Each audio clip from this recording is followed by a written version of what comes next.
కొత్తది బ్రష్ అయితే ఒకటి తీసుకున్నాను చెప్పాను కదా, దీనికి వైపర్ ఉంటుంది, అలాగే బ్రిజిల్స్ తోటి బ్రష్ కూడా ఉంటుందని. ఎలా వర్క్ అవుతుంది ఏంటి అనేది మీకు ఒక వీడియో చేసి చూపిస్తానని చెప్పాను కదా, ఇప్పుడైతే ఆ వీడియో చేసి చూపిస్తానండి. మీకు లింక్స్ అనేవి కమ్యూనిటీ ట్యాబ్లో పెడతానండి, ఎందుకంటే షార్ట్స్లో పెట్టినా మీకైతే వర్క్ అవ్వట్లేదు.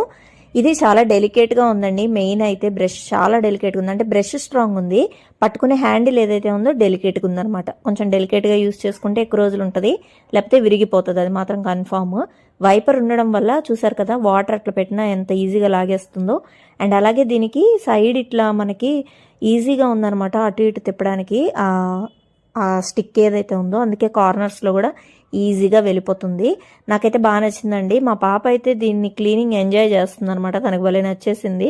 సరదాగా ఆడుకుంటూ అట్లా క్లీన్ అయితే చేస్తూ ఉంది. చూసారా, వైపర్తో ఇట్లా లాగుతున్నా కూడా ముందుకు చక్కగా వచ్చేస్తుంది అనమాట. అండ్ అలాగే నీట్గా వెళ్ళిపోతుందండి బ్రష్ తోటి. బాత్రూమ్ ఇవన్నీ మంచి క్లీన్ చేసుకోవచ్చు దీంతో.